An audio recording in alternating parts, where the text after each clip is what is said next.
Okay, well, welcome to Venus Day in Libra season. So it's double Venus, double love. And this is for you to catch the currency of high frequency love. We have two guest speakers today, two of my favorite people, if not my favorite people on the planet, if I was to have favorites.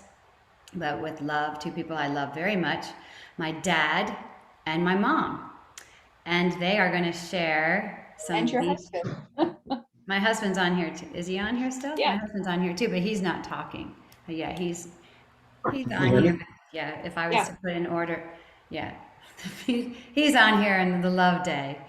All right, so I'm going to introduce you to my dad, who is Dr. James Robert Van Cleve, and he has his doctorate in theology. He has his master's in engineering, and after he talks, I'll introduce you to my mom, Emily Van Cleve, and they will be married 57 years on the 24th. Also, my dad is a Libra. His birthday is on the 21st. A Libra sun. He's a Leo rising and a Pisces moon. And my mom is a Leo sun, and she's wearing yellow today. And she's a Sagittarius rising and a Pisces moon. They both are Pisces moon, which I think is really cool. And I think because of their ability to, the Pisces, to be so empathetic with each other, that's why they've worked hard on creating such a loving marriage for 57 years. Okay, I'm gonna pin my dad so you can see his, maybe, I don't know, I'm gonna share it, right? Like add pin. Okay, there we go. Look at that. All right, so there's my dad. You can see he's scholarly. He's got all these books. He's got so many books. So I would like to start with, before we get into, we're gonna get into Aphrodite and Juno today, because of course, Venus. And I just want everybody to know why you got into Greek mythology, like why, or Greek goddesses. Maybe it's mythology, maybe it's not.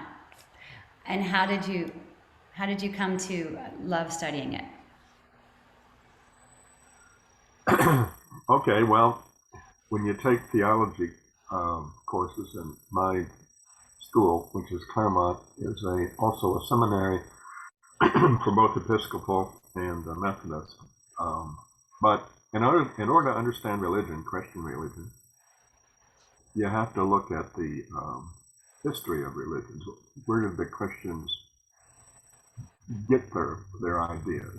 I mean, you could say that, well, it was all written in a book that fell from heaven, but the fact is, though, there's some traceability with other religions. Don't forget that Christianity came about in the Roman Empire, and the Roman Empire already had their gods. They had them all lined up. They were very, very carefully arranged and worshipped with temples everywhere. Juno had a temple, Zeus, of course. Venus had a whole bunch of temples. And people would, they also had treasury houses where people would donate, large amounts of money, pieces of gold and silver and etc.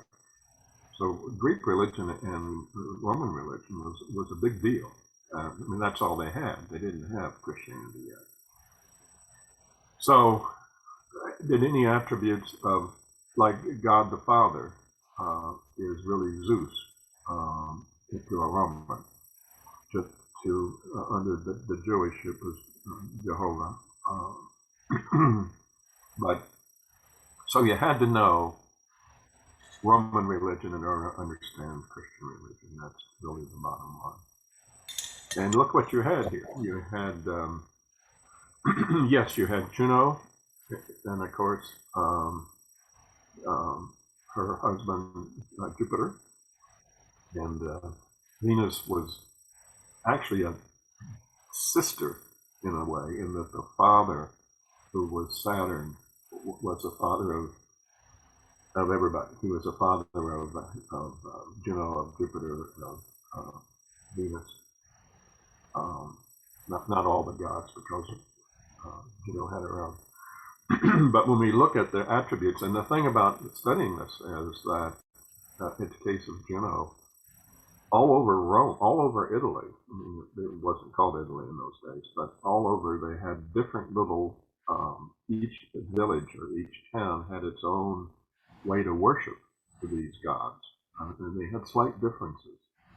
And so it's a little bit difficult when they talk about what energy did these gods bring forth, um, because it varied somewhat from city to city. But to get started on Juno, and the energy that might show through, you would think it would show through if you let it at this time. And let me just list some of the characteristics of Juno and see if any of these things ring a bell. Number one, she is the protector of women, especially brides, but also young soldiers. She's a tremendous protector. She's a pretty tough gal, obviously beautiful. Her favorite animal was a peacock. Really? We're talking about a worship of beauty. But she could be warlike. You didn't really want to mess around with her. She had a vital force and a vital energy, and she was willing to fight for it. Matter of fact, you quite often see her holding a spear. She was a fertility in that, not fertility like Venus, but fertility and childbirth. She was the goddess of childbirth that watched over you during those times. She was a goddess of marriage, and marriage in the Roman Empire was a legal thing more than it was a love thing.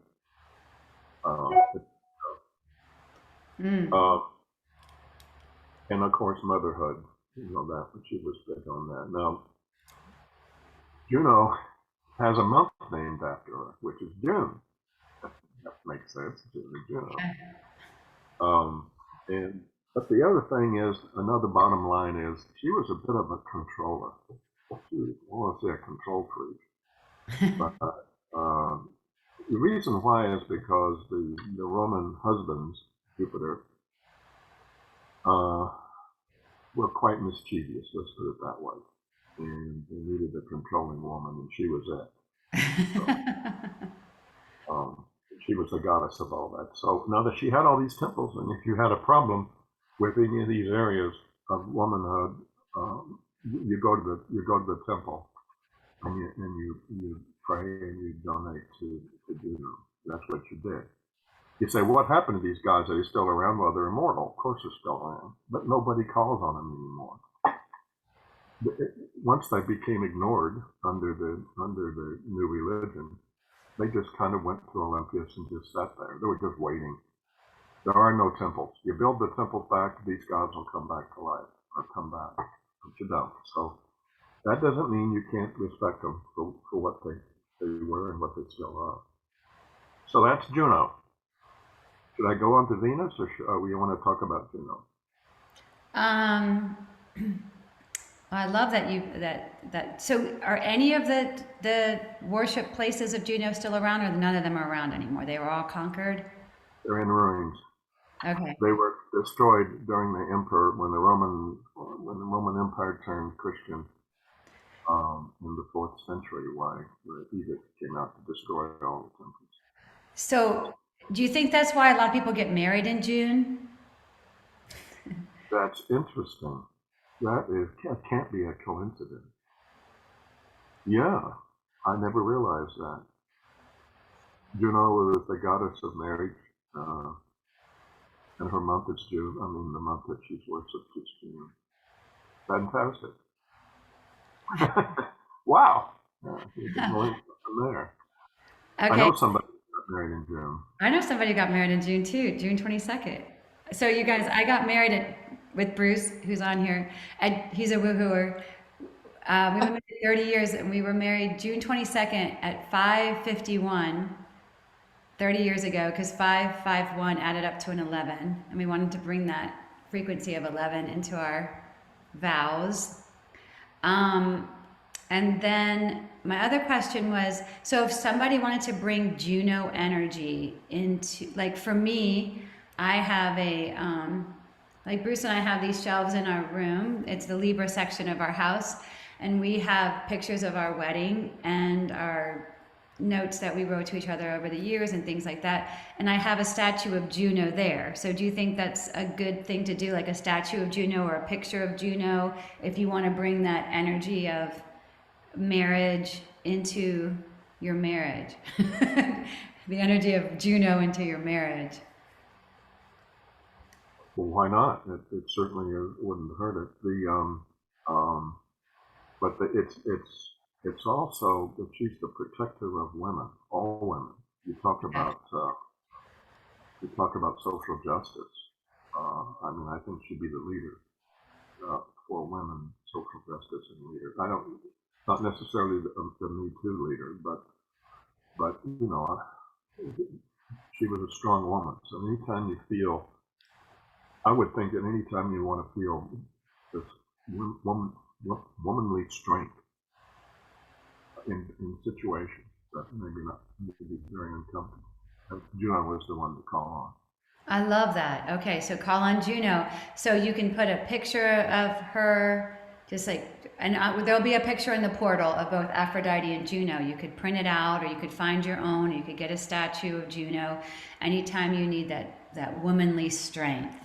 And I really, really think that's cool. Okay, so that's Juno. Does anybody have any questions for my dad about Juno?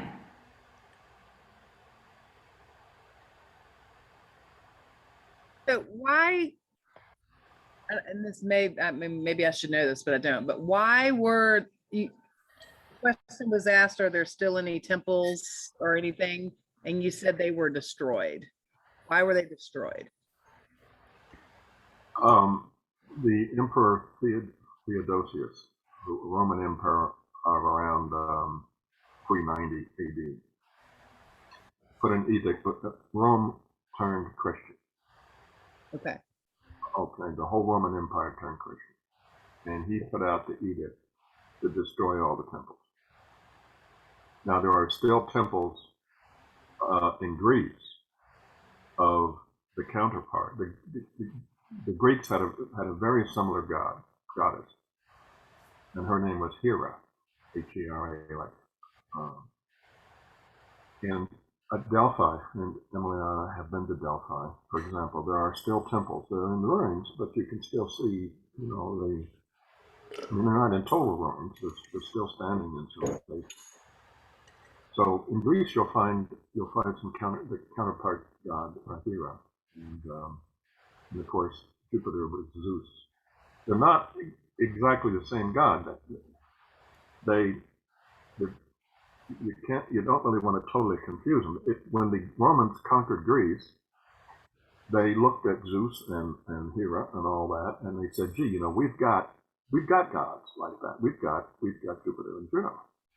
And so they kind of conflated the two. So you have to be careful there. No, in the Roman Empire, I'm sure there are some temples that weren't destroyed, but I don't know where they are. It'd be hard to find. But some of the little cities and villages probably still have some standing temples. Now, Ceres was a god that was the Greek counterpart was Demeter. That's the goddess of agriculture. Now that, let me tell you, there are still plenty of farmers out there that pray to Ceres and Demeter because that's the crops. And we will get to them during Virgo season. Well, they're still there. Those temples are still, they rebuilt those temples. Yeah. Do you think, I know you study Carl Jung, both you and mom do. Do you think that we all have these archetypes of these god and goddesses? Like we all have that?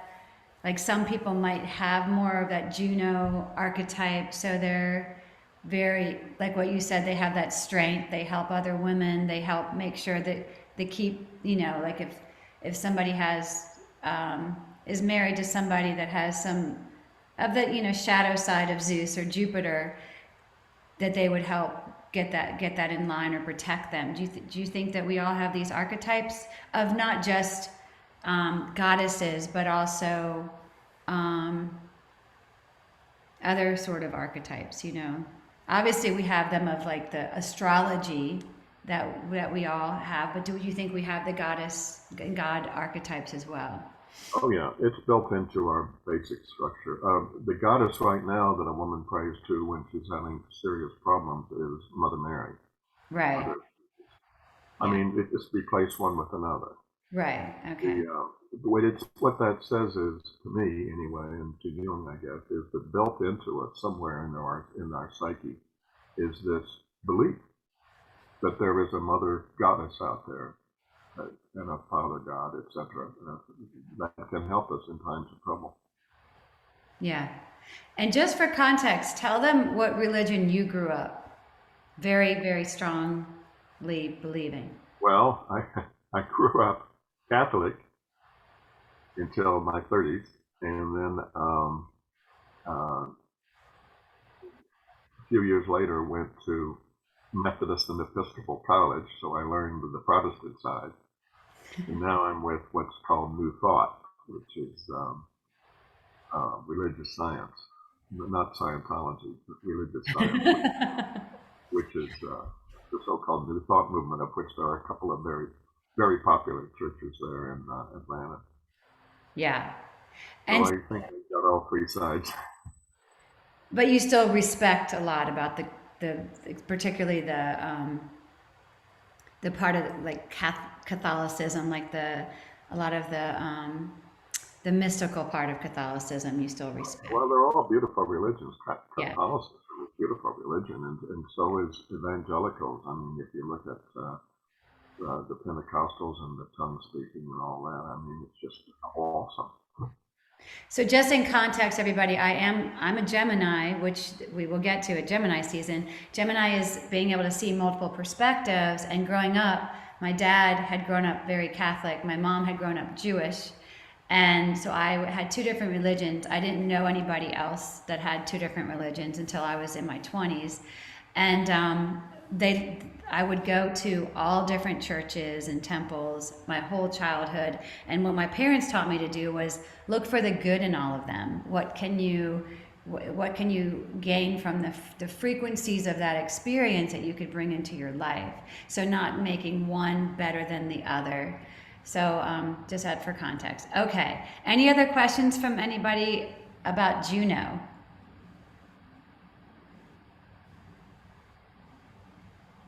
All right, so I guess we can go on to Aphrodite. I see several are muted. They're muted, but they know how to unmute. They're very smart. All righty, ready for Aphrodite or Venus?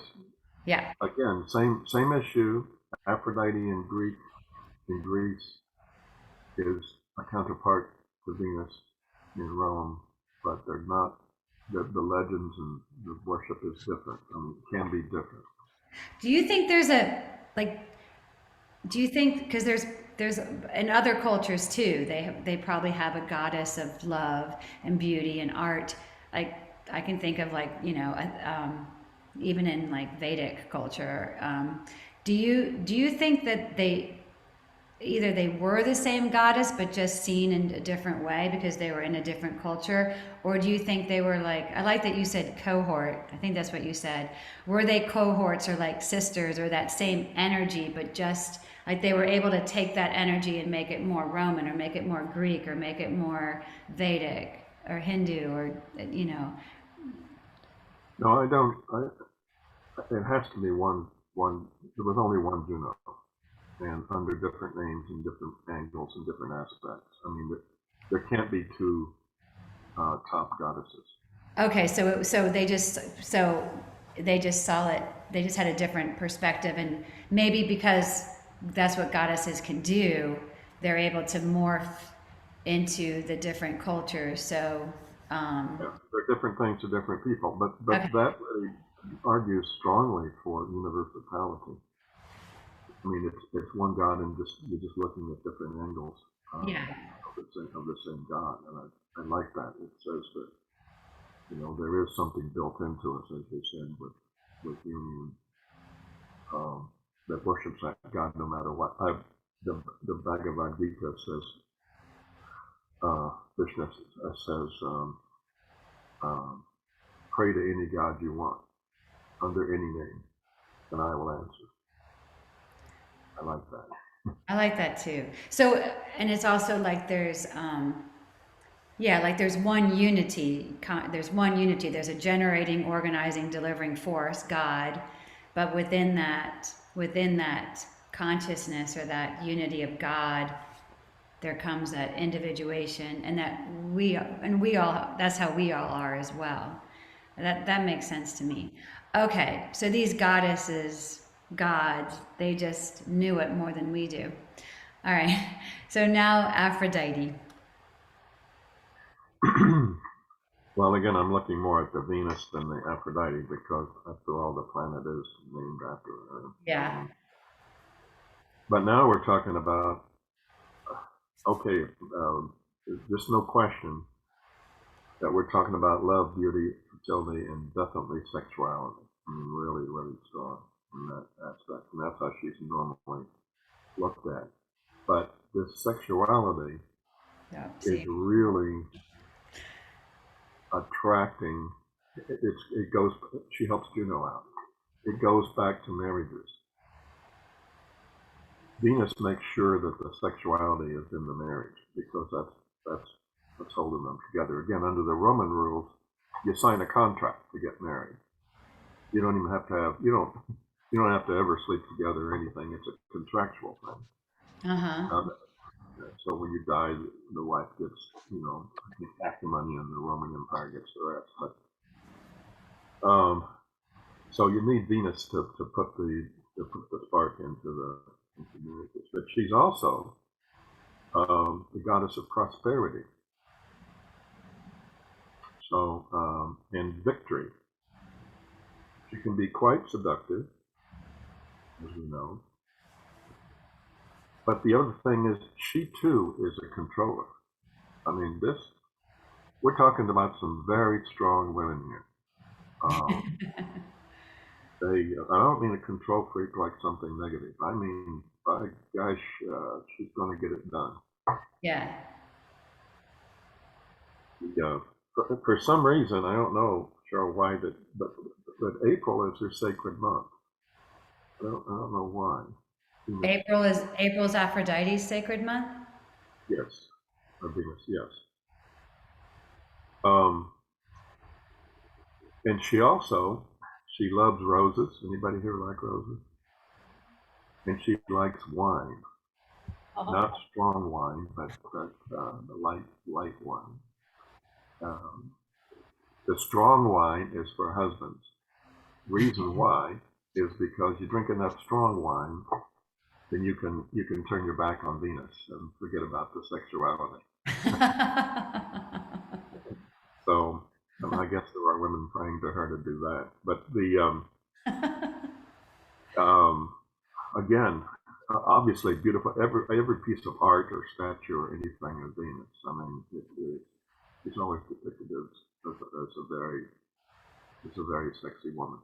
Don't forget love.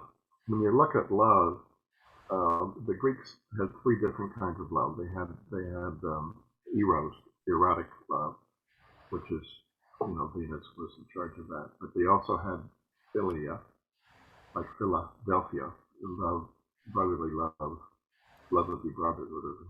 And then they had agape, which is like a spiritual.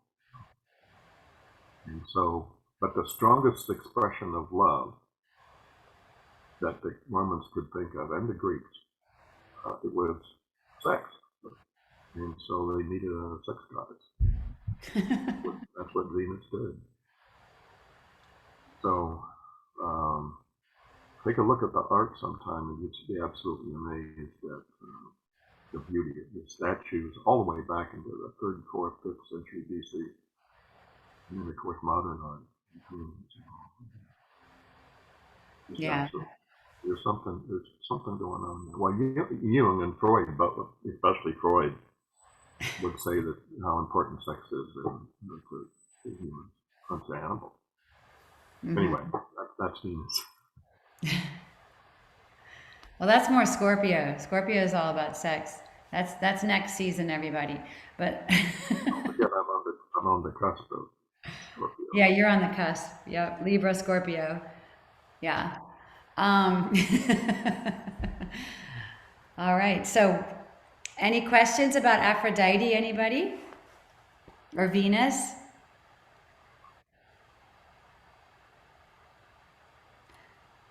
I noticed that the glyph of Venus is the same as women, and Mars is the same as male. So, That's the book. Men are from Mars, women are from Venus. right, right, which is really cool. So it's easy to remember. They all did a Venus breath this morning. Okay. Any questions at all for my dad before my mom comes on? I had one question, and it's more of a general question. I'm curious about the polytheistic nature of Greece and Rome, and how it evolved to being more of a monotheistic type culture over time, and what was the driving factor for that? Wow. And can you answer that in 60 seconds? I could argue that Christianity isn't, they got the Father, the Son, and the Holy Ghost. Yeah, to some Oh. extent, they still have a Trinity there. They have a Trinity there, although that it's called one God. Well, different people have different interests, let's put it that way. I mean, if you were a farmer, you prayed to Demeter or Ceres if you were Roman. I mean, that was your livelihood. So you had all these different gods, and depending on what your issue was, you would go to their temples and things. Let's put it this way: it was specialized, and with Christianity, it became generalized.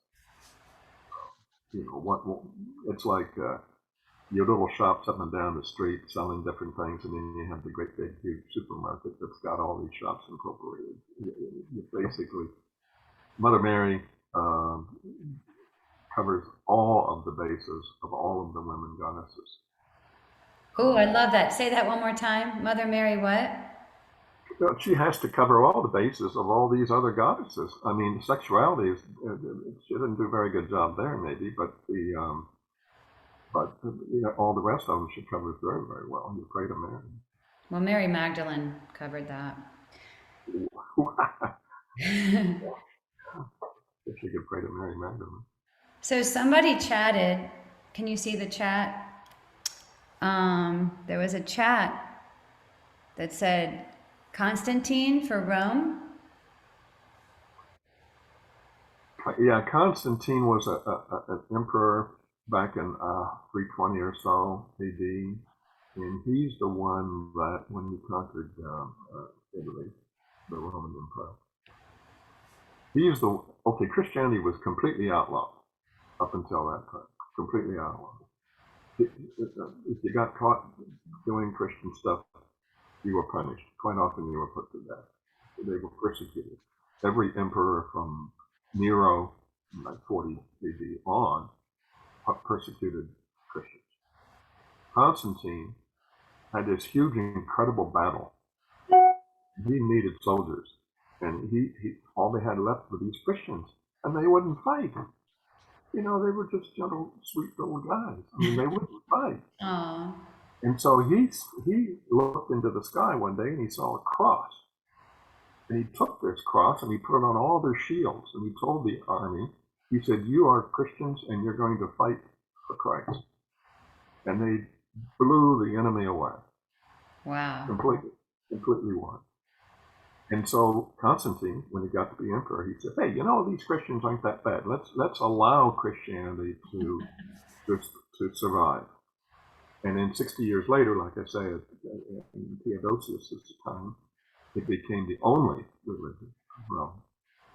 But it was one of 20 religions when Constantine was the one that brought Christianity to the forefront and said, "It's okay, it's good, let's do it." So he's a hero to most Christian historians. Okay, that was Frankie, by the way, who pointed that out. About that. Oh, Okay, well, thank you for that. And let's get your wife on here, your cohort. Okay. All right. Yeah, let's keep the three. Let's keep us three. Or yeah, we'll keep the three of us. Because, Dad, you might want to chime in with something she says. Okay, so my mom, Emily Van Yes. Cleve, Well, and first off, well, let me what tell about you. She has her master's in am I saying it right? Counseling, yes? psychology? Psychology, sorry. Master's in psychology. She was a counselor. She's now a spiritual counselor, among other things. And she's going to share their love story.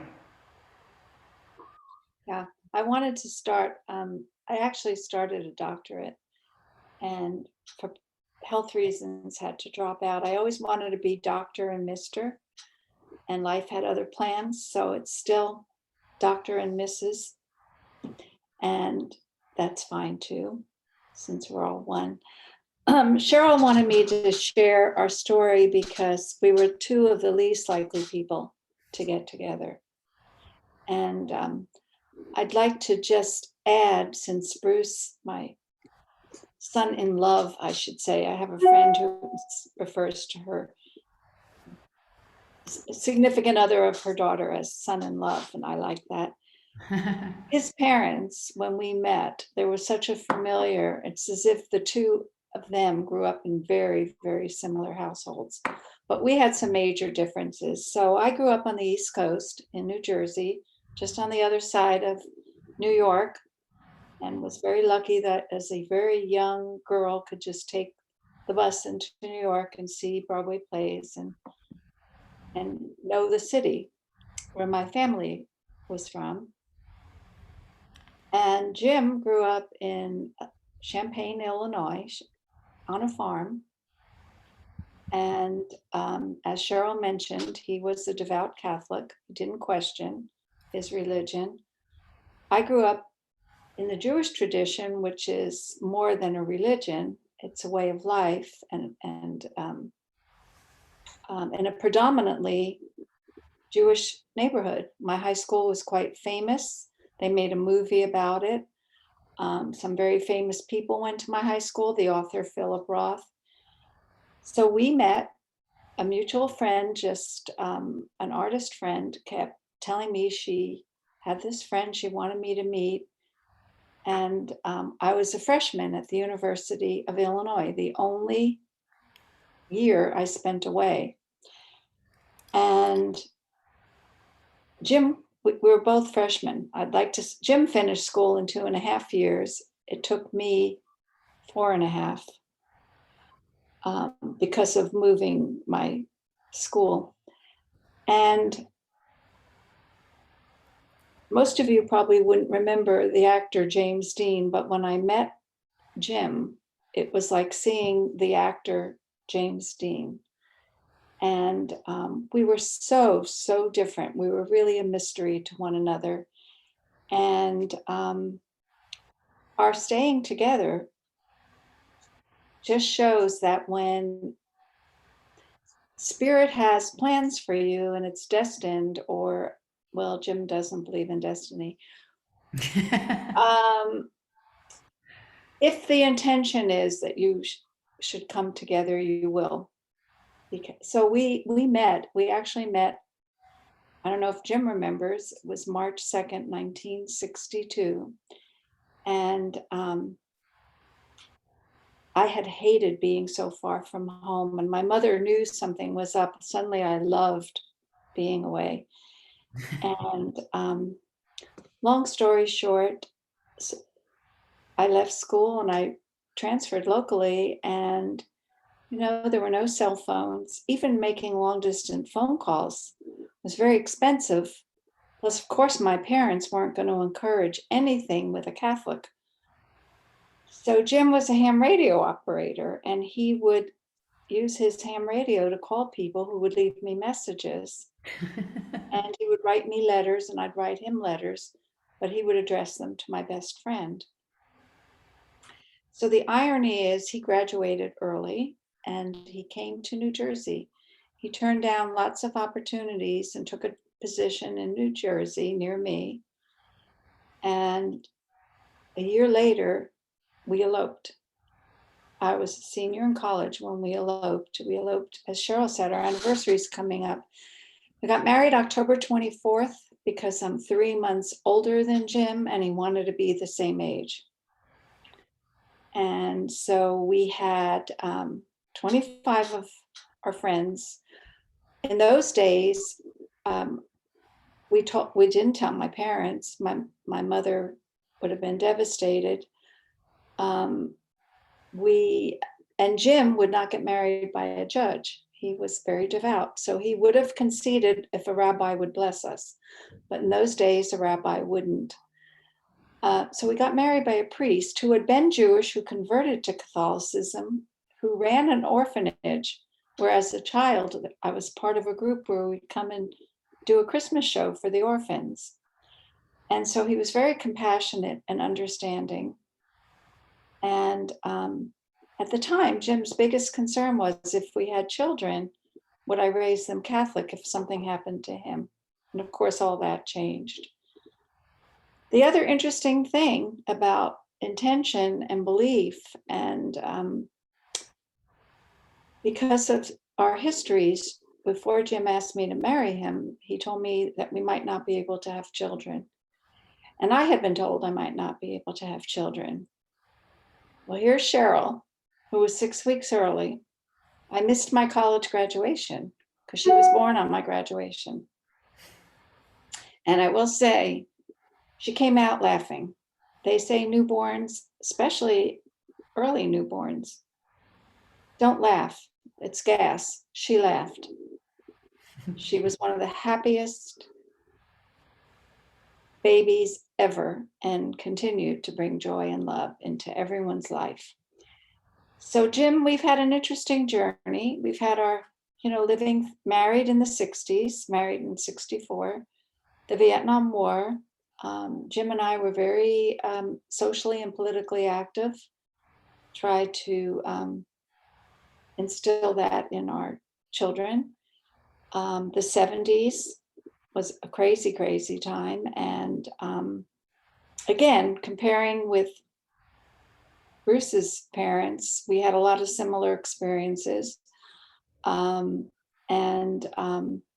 Jim wore 2 hats. He was in the defense business as an engineer, so he wasn't sent to Vietnam. And if you were married, you were excluded. Then if you had a child, and for 2 people who thought they couldn't have children, we had 2 children by our 2nd anniversary.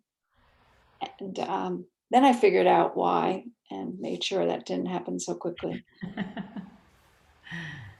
I think the secret for us is that life is a mystery, and to still be mysterious, and as we grow and learn, to still challenge each other. And so just when we think we have each other figured out, we surprise one another. And I think, and we always, the biggest thing is love is important, but really liking the other person. And I'd have to say that of all the people in the world, the one I trust and consider my devoted friend is Jim, through all the trials and tribulations. Of the 2 of us, I'm probably much more difficult to live with than he is. So what I was told years ago with a woman mystic we studied with in the late 70s is that I'm a Leo and he's a Libra, even though he's on the Virgo cusp, and he keeps my fire going. And romance is very important to a Libra. So for Jim, it's not so much important about what I serve or what he serves. We always like things to look nice. And he's not. So dining is important. And we have a ritual now that we have the time for the first time where we sit before dinner and have our little fireside chats, whether in the summer there's no fire. And so we probably eat later than most of our friends. We literally dine with wonderful conversations about life. When we met, we were young, we were freshmen. And even then, Jim, one of his first questions was, how do you define love? Because he knew it was so much more than a physical attraction between two people. And so that philosophical side came up. Also, coming upon our 57th year of marriage. And by the way, I never even liked marriage or wife or husband. He never knew how to introduce me because I didn't like those labels. I don't like discussing age. I believe we're all ageless. I didn't discuss my age freely till my beloved triplet granddaughters said, hey, my mom's turning 40. You can't be 39 forever. So it's been a wonderful journey. We continue to grow. We continue to learn. What I was starting to say is, in all the years, and we've had some very difficult times with health challenges, with life challenges, with family challenges, with losses. But the one thing, and again, I'm having a senior moment, I forgot my whole point. So oh, we never fought about religion, ever. You know, people said, oh, Jewish, Catholic, never was an issue. In the early years, we tried to bring both traditions in, and we were very blessed in the 70s, very young. We went to Peru. Jim was writing a book about the lions in Nazca. And that's when he started questioning his religion. But we wanted our children to have the traditions of both. And when my parents met my in-laws, there was instant recognition. So my belief is that we come in soul groups. So even though we look different and we meet. And right before my mother-in-law, I lost my parents quite young, but right before my mother-in-law passed away, I knew she was seeing my mother. She talked about my mother and what a grand woman. So those were 4 people. If you ever saw them physically or met them, you would never think they would have become such good friends. Equally, I'd have to say the same about Steve and Jane, Bruce's parents. We always said we would have been friends, and we were. We just didn't have enough time together. So we're very blessed, and we're so proud of what Cheryl's doing and her creativity and her love of life and learning.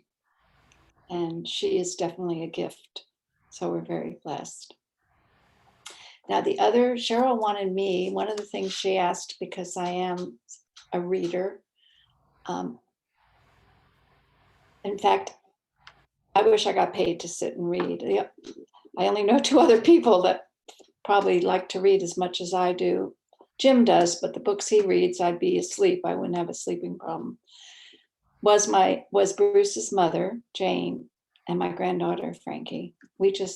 We're all readers, but I mean, really love to read.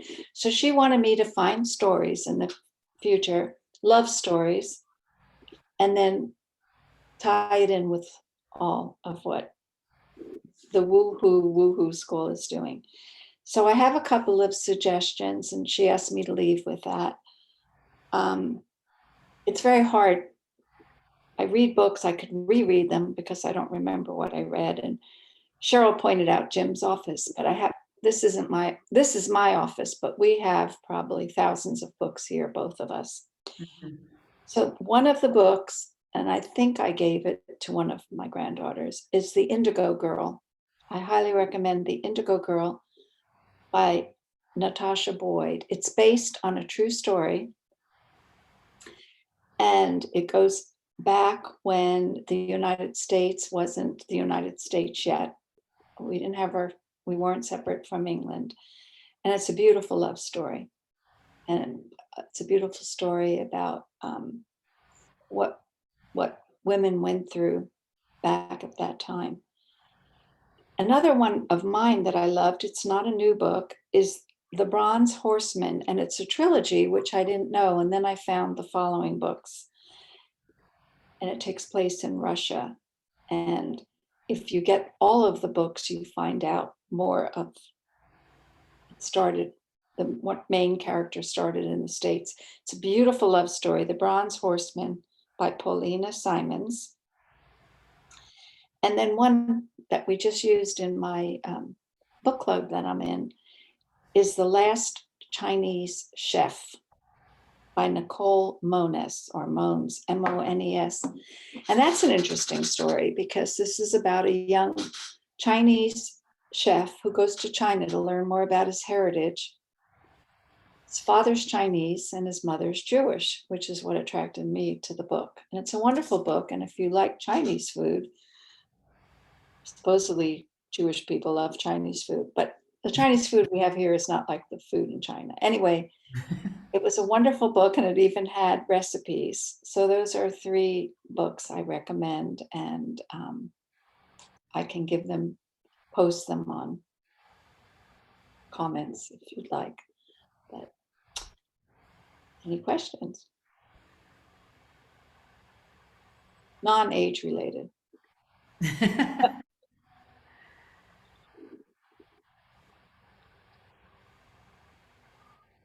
And you have all There was a James Dean jacket that Jim had, a red jacket, and Cheryl had that jacket for years. Annabelle has it. Now Annabelle, You have all 3 meals together every day, correct? yes, except we're both very active in this community, the In Spirit community, which is based on the Centers for Spiritual Living. And the beliefs are, and if you look at all major teachings in New Thought or in Hinduism, Buddhism, that there's one power, one presence, and that we're all part of the one. And and I am a spiritual practitioner. So I was back in school and studying, so we have a lot of things we're involved in. But when we're both home, which is a good part, especially with the pandemic, breakfast, we eat together, but we're reading, we're not talking. Cheryl's gotten to where she's now getting up early like Bruce. When they first got married, she said, "Oh, it's just so wonderful. Bruce brings me blah, blah, blah in bed," because she wasn't a morning person.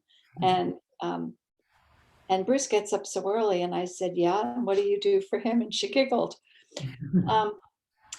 So we eat breakfast together and we have our rituals. And then lunch, when we're both here, we eat together and we talk. And dinner, we meet, we sit, before talk, we meet at 6:30, no matter what we're doing, unless one of us is out for something by ourselves, with, not with each other. And then, we have dinner. We I have to say, Jim took over a lot. He does a lot of the grocery shopping, or we go together. And so we really do work as a team. And for almost 11 years, we only saw each other weekends. Our children were grown, but because of our work schedules, I was a school psychologist and I lived about an hour away from Jim, and he'd come down on Friday nights till Monday morning. So it was like having an affair for like 10 and a half years. It was very romantic. And So would you say for anybody having a relationship with a Libra, whether it's friendship, what other kind of partnership is, eating is a great thing to do, beauty, art, making sure that meals. So if anybody who has a lot of Libra or Taurus, or maybe even especially if their Venus is in, like my daughters, their Venus is in Taurus and they like their meals to look nice, and pretty. That's important, the way that the aesthetic of how it's all put together, and it does make a difference in your, in their digestion. Like it can really help their digestion when it's made. Sure, it's more, Yeah. So with if you're in a partnership with a Libra, or if you have that, then you can make sure that you take that Juno and Aphrodite energy of making sure that you get that. And everybody, I mean, I think everybody, always it should be presented like that because it just makes it much more enjoyable to eat. Okay, thank you for all that. That was amazing. I even learned some things. Does anybody have any questions for either one?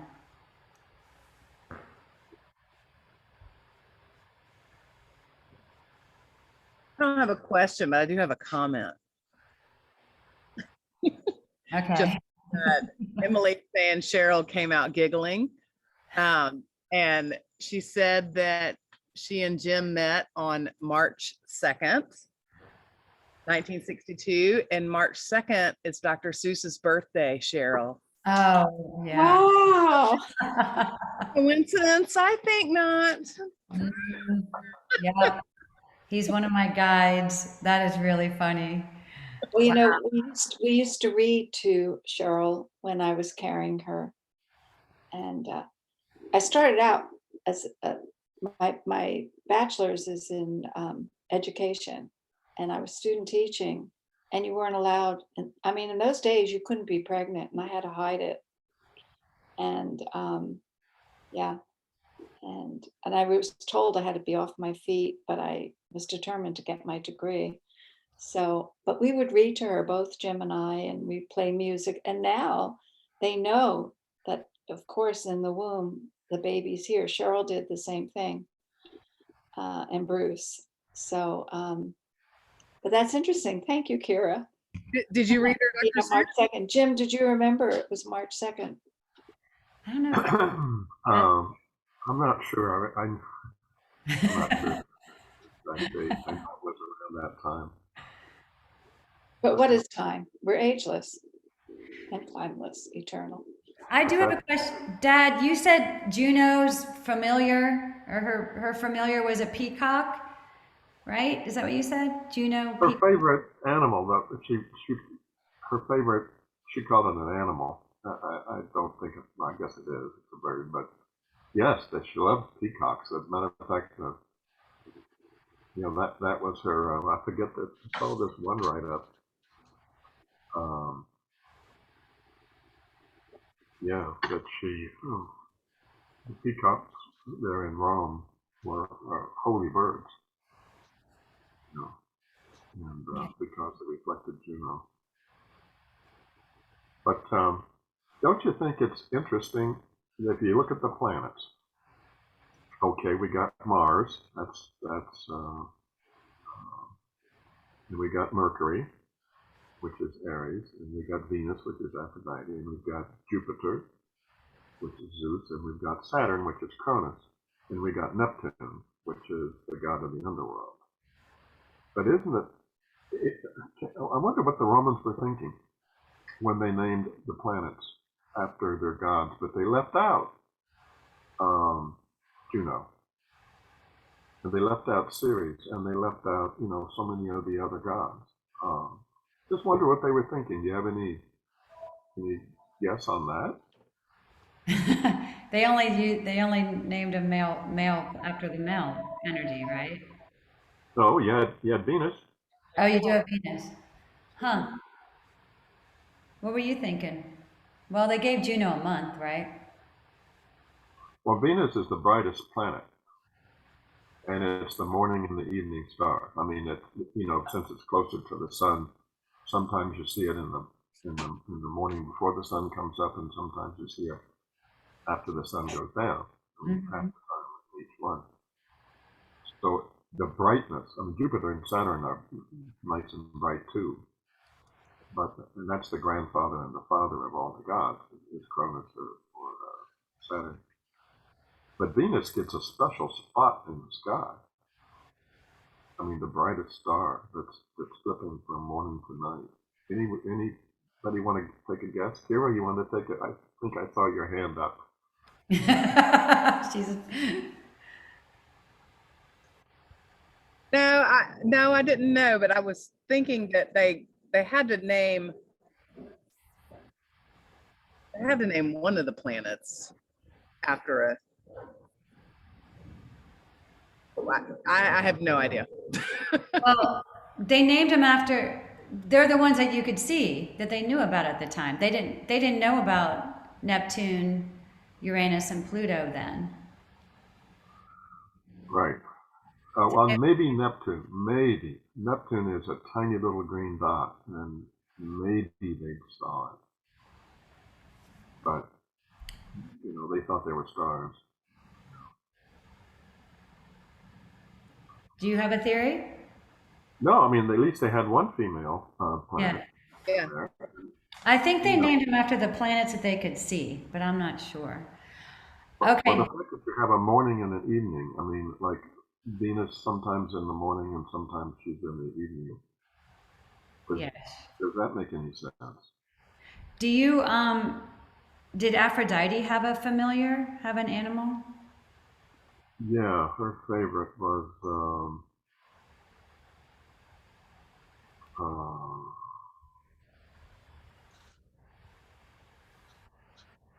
hmm, I think it was